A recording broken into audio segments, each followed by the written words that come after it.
Toyota knew. They had the documents, the field reports, the internal memos. And then they made a choice. They chose silence. A family of 4 died on a California highway in August 2009.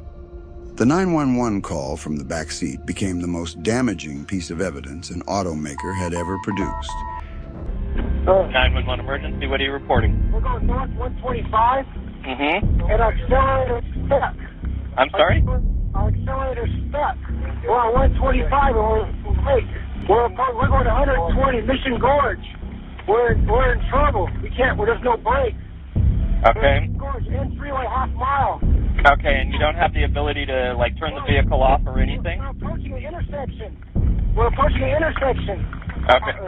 We're approaching an intersection. Hold on. Pray. Okay. Oh, shoot. Oh. Okay. Hello? Within months, Toyota's 50-year reputation had collapsed. The criminal investigation, the congressional hearings, the billion-dollar penalties, all of it traces back to one question. What did Toyota know? And when did they decide to stay silent? For decades, Toyota had built something no marketing budget can manufacture: trust. The Camry was the best-selling car in America for most of the 1990s and 2000s. The Toyota production system became a global benchmark. Business schools taught it. Competitors tried to copy it. By 2008, Toyota had surpassed General Motors to become the largest automaker on Earth. 9 million vehicles a year, a market value in the hundreds of billions. The brand was untouchable. And then quietly, it started to unravel. The complaints had been arriving for years. Drivers reporting cars that surged forward without warning, brakes that did nothing, engines roaring to full throttle with no input from the driver. The National Highway Traffic Safety Administration, NHTSA, had been receiving these reports since the early 2000s. Toyota's answer, filed repeatedly with regulators, was always the same: driver error.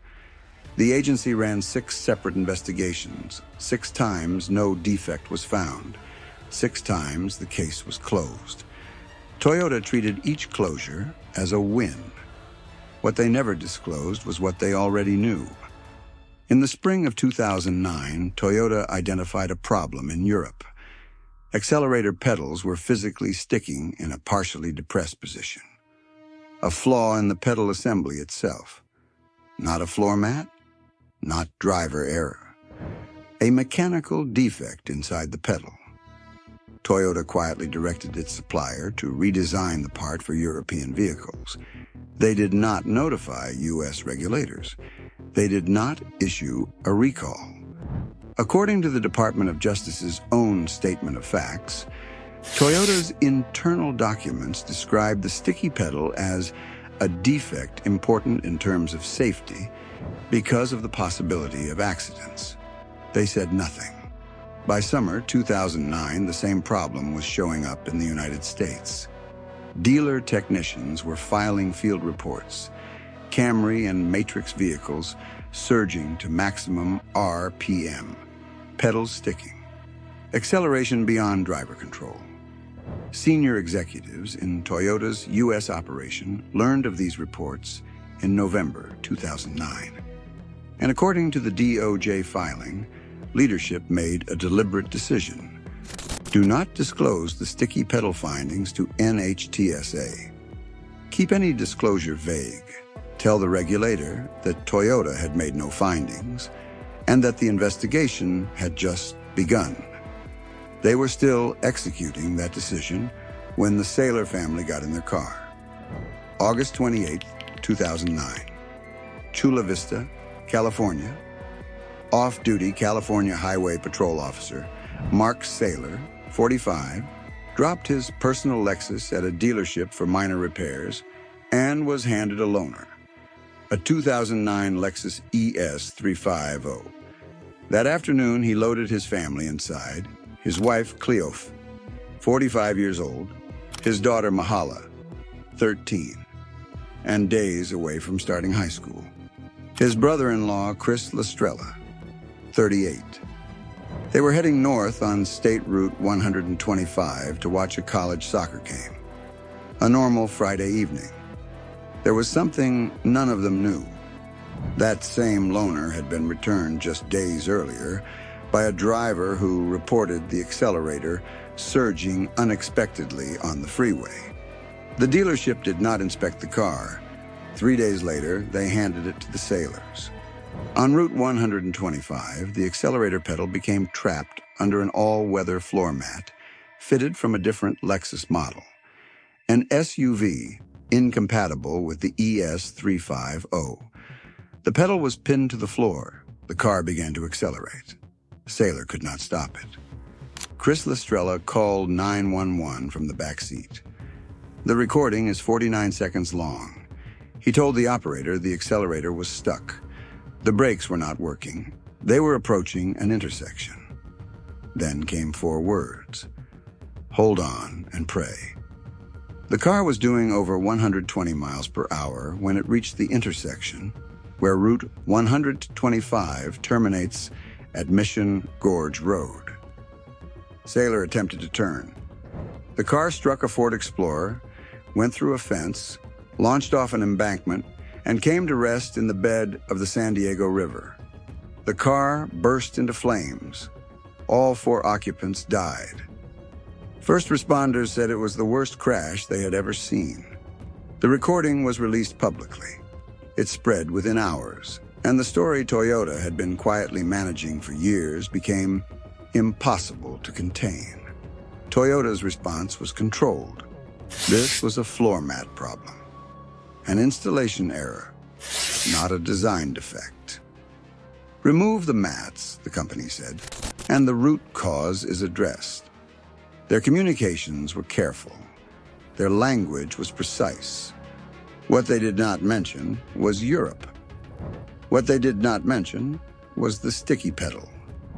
What they did not mention was that their own engineers had spent the entire summer filing reports on the exact same unresolved problem in U.S. vehicles. The floor mat story was already falling apart. In December 2009, a Toyota Avalon in Texas accelerated into a lake. All 4 occupants died. Investigators ruled out floor mats immediately. The mats were found in the trunk. ABC News published an investigation describing hundreds of Toyota owners reporting runaway acceleration with no mat involvement. NHTSA complaints surged. The official explanation was collapsing in real time, and Toyota still had not told regulators what they already knew. On January 21, 2010, Toyota announced a second recall, 2.3 million vehicles. The stated defect: sticky accelerator pedals. The same defect identified internally in Europe in spring 2009. The same defect documented by U.S. technicians in summer 2009. The same defect executives chose not to disclose to regulators in fall 2009. Now, 6 months later, it was officially a recall. 5 days after that announcement, Toyota halted sales of 8 of its most popular models in the United States. Showrooms went quiet. It was the first sales halt of its kind in Toyota's American history. Then Congress called. Toyota's president, Akio Toyoda, was summoned before the House Oversight Committee in February 2010. Lawmakers read Toyota's internal documents into the congressional record. One presentation, built by Toyota's own communications team, detailed their effort to limit the scope of a proposed safety recall. It documented their negotiations with federal regulators. It described the outcome. The slide was titled, "Wins for Toyota in the U.S." The win they were celebrating was saving roughly $100 million by narrowing a safety recall, while people were dying in their cars. Toyota's U.S. sales chief, struggled to explain why the company had kept producing vehicles with a pedal assembly it had internally flagged as dangerous. Akio Toyoda told lawmakers Toyota had grown too fast, that it had prioritized expansion over safety. Then he turned to the Saylor family and apologized. On live television, in front of Congress. The financial consequences arrived in waves. NHTSA hit Toyota with the maximum allowable civil penalty, $16.4 million, for failing to notify regulators within 5 business days of identifying the sticky pedal defect. Then a second maximum penalty, then a third. By the end of 2010, total civil penalties reached $48.8 million. In 2012, another $17.4 million for yet another delayed Lexus recall. The numbers kept climbing, but the courtroom was worse. In 2013, an Oklahoma jury heard the case of Jean Bookout, a woman who had lost throttle control in her 2005 Camry and suffered serious injuries. The jury found Toyota had acted with reckless disregard. $3 million in compensatory damages. Then deliberations on punitive damages began. Toyota settled before that number could be read aloud. The testimony that drove that verdict came from software engineer Michael Barr, who had spent over 20 months reviewing Toyota's source code under armed guard in a sealed room. No paper allowed in or out. Barr testified the code controlling Toyota's electronic throttle was deeply flawed, riddled with bugs, and structured in a way that engineers describe with specific contempt as spaghetti code. He concluded a single computational error could trigger unintended acceleration and leave no trace in the system. Toyota settled before the jury could say the number. In March 2014, the Department of Justice announced that Toyota would pay $1.2 billion to avoid criminal prosecution, the largest criminal penalty ever levied against an automaker in American history. Under the agreement, Toyota formally admitted to misleading U.S. consumers, concealing and making deceptive statements about 2 safety issues, each of which caused a type of unintended acceleration. The FBI assistant director said Toyota had put sales over safety and profit over principle. He said Toyota had kept manufacturing new cars with parts it already knew were deadly. Later that year, $1.1 billion to settle the economic loss class action. By the end of 2014, 537 individual claims involving deaths and serious injuries, quietly resolved. Total cost to Toyota exceeded $3 billion. 10 million vehicles recalled. Market share down sharply. A 50-year reputation, gone in 5 months. The fallout reshaped the entire industry. NHTSA gained expanded authority. Reporting deadlines were tightened. Brake override systems, which forced braking to override the throttle in an emergency and which Toyota had resisted installing as standard, became a federal requirement across all automakers. When General Motors faced its ignition switch scandal years later, Congress used the Toyota case as the direct template. Same document demands, same pressure, same criminal liability framework. Toyota's scandal permanently changed what the public expects from a car company. For a generation of drivers, safety had been assumed. Quality had been trusted without verification. Toyota built that trust across 50 years, but the internal documents revealed it had been used as a shield. When complaints arrived, the shield held. When regulators investigated, the shield held. When a family died on a California highway in a car that had already been flagged as dangerous, Toyota's first instinct was to protect the shield a little longer. Mark Saylor was 45. His daughter Mahala was 13. The car had already been reported.